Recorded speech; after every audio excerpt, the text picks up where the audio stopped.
could definitely say that there were quite a few singer-songwriters that were extremely influential. For me, Bob Dylan was the mothership. Also, as a young guitar player, loved Neil Young.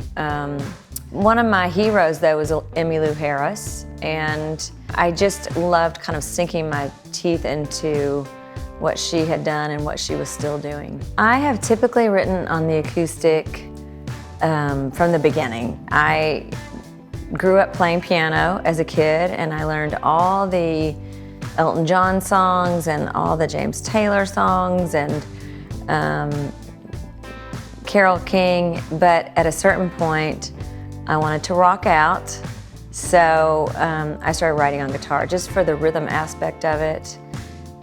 I'm kind of a meat and potatoes kind of player. I get the job done. I'm not a virtuoso, but I love a great guitar. I taught myself to play guitar by listening to other songs. I think one of the first songs I learned to play was Wild World by Cat Stevens. I really wanted to learn how to play that song, and so that was one of the first songs I taught myself. And then I learned how to play Maggie's Farm, and I mean, there were just songs I wanted to know how to play. And then I got into some tunings, and I figured out how to play some of Joni's stuff, which is, I mean, who knows if I was playing it right or not, but I just was driven to play the songs I love the most. I never really wanted to be a front person. I was always like the keyboard player or a kind of a utility guy or utility girl. And I was in a band in college, and our front singer quit, and so I was kind of thrust to the forefront, and I didn't hate it. So I decided that maybe I could kind of learn my way through it. I'd always written songs, and I'd always sort of been like a troubled, angsty singer-songwriter, but had never thought of it in the broad context of actually putting a band together and going out into the world. So I think that was sort of a defining moment when I stood up in front of people and had a band, and a lot of my friends were out there, and it didn't feel terrible.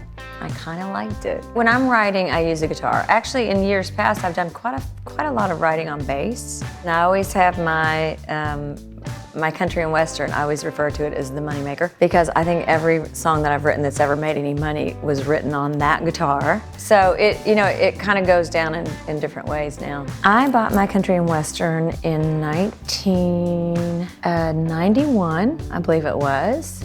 I bought it at Earl's Guitar Shop in Los Angeles. I just loved it. It had a really small neck, but it had a really beautiful mellow sound.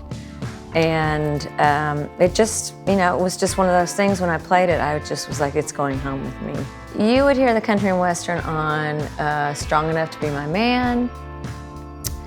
You would hear it on Good Is Good. You would hear it on Every Day Is a Winding Road. You would hear it in the background on If It Makes You Happy.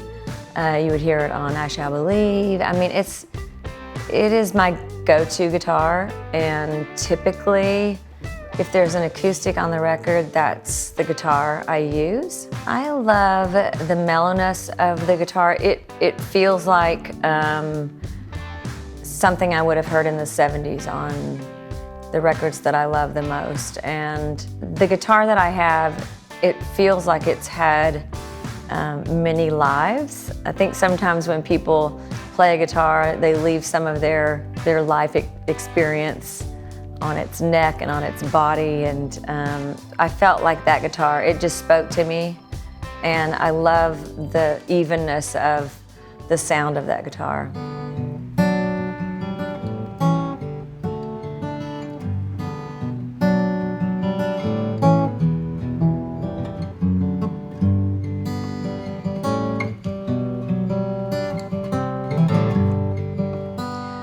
I think that Gibson nailed it on this. It feels very much like my country western, the shape of the neck, the sound, how rich it is and how even it is.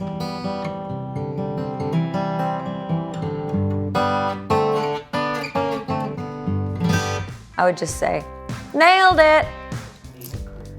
It's a beaut. It's a beauty. And this is going to hopefully see a few cities around the world. My relationship with my country and western is like I mean, it's kind of like a tried and true friend. I know when I sit down with it that it's going to speak to me, and that what I'm going to hear is going to be pleasing. And I guess I hope that when people pick up their country and western, that they feel that it's there to support and to help them find themselves, to help them find their voice, the way that mine has. I would tell young singer-songwriters, and I do tell young singer-songwriters, be into the process, be into the wonder of inspiration and creativity. Stay out of the whole fame thing and kind of trying to analyze what it is that's going to grab people's attention or what's going to keep you in the limelight, and really dig into the people who have inspired you to do what you're doing. Learn their music, put bands together. I mean, I always think it's invaluable to be in cover bands and learn other people's music, and that informs you, I think, as a young songwriter, what's moving and what feels good and what seems to change the molecules in the room.